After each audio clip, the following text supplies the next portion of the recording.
লাশ দিয়ে খেতে যাবো না। একজন আসুক আমাকে বলুক আমার হাজবেন্ডের যারা মাসে তাদের শাস্তি দিবে, আমি আমার হাজবেন্ডের লাশ নিয়ে যাবো না। আমার হাজবেন্ড বেরোছে 2 ঘন্টাও হয় নাই ভাই। 1 ঘন্টার মাথায় 1 ঘন্টা তাও সেখানে আছে যেখানে আছে। 1 ঘন্টার মাথায় কেন ওকে মারবে? ওকে বাসা থেকে বের হতে পারবে না? বাসা কোথায় ছিল আপনার? আমার বাসা রায়েরবাগ মোহাম্মদবাগ। উনি কোথায়? না একদম না, বের করবেন না, একদম সাংবাদিককে বের করবেন না আপনারা। বের করার মতো রাইট আপনাদের নাই। না ভাইয়া একদম না, আসুক।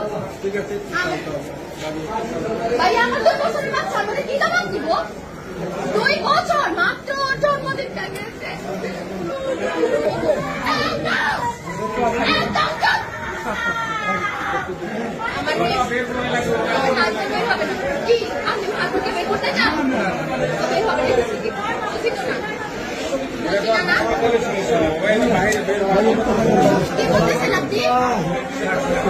আপনার মেয়ে আছেন আমার বয়সের, আমার 22 বছর বয়স মাত্র। আমার জীবনের দাম কি? আমি বাকি জীবন কিভাবে কাটাবো? আমি কবে মারা যাবো? তা তো কোনো ঠিক নাই। আমি এতগুলো বছর কিভাবে কাটাবো?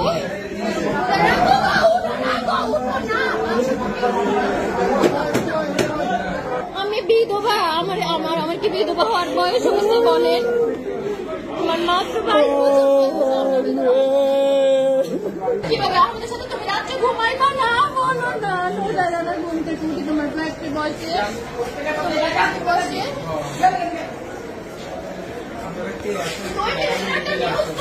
তারপরে তোমার হসপিটালে সব শেষ, শুধু একটা হেডলাইনে লেখা থাকতে অমুক মারা গেছে, গোলাগুলি কেসে। একটু উত্তর দেন না প্লিজ। আমার বাচ্চার ভবিষ্যৎটা কি? আমার মেয়ে ডাক্তার বানাবে বলছে, ও ডাক্তার। আমি অনেক বড় একটা বাসা নিয়ে থাকি, আমার বাসা থেকে বের হয়ে যেতে হবে। আমি ভাড়া ঘর থেকে দিব। নুজারা রাখবো, আমরা কিভাবে বাঁচবো? নুজারা রাখবো, নুজারা রাখবো প্লিজ উঠে যাও না বাবু, উঠে যাও না তুমি। আল্লাহ নুজারা রাখবো, জানো আমার মা কি বলবে? আমার মা নুজারা রাখবো, নুজারা রাখবো উঠো না। আমি তো তোমার আজের সময় আম কেটে দিচ্ছিলাম।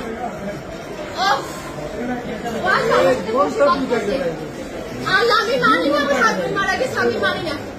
কোথায় ছাত্ররা কই? ছাত্ররা কই? কোথায় ছাত্ররা? আর প্রধানমন্ত্রী কই? উনি কখন মানবে বিচার? ওদের কখন মানবে? উনি কজন মারা গেলে? তুমি ছাড়া আমাদের কেউ নাই, বিশ্বাস করো। আমরা দেশ ছেড়ে চলে যাবো, তুমি উঠো। নিজেরা রাখবো, উঠে যাও না। নিজেরা কতজন গেছে গেছে, নিজেরা তুমি বাড়তে যাও না। নিজেরা কতজন গেছে গেছে, তুমি কিচ্ছু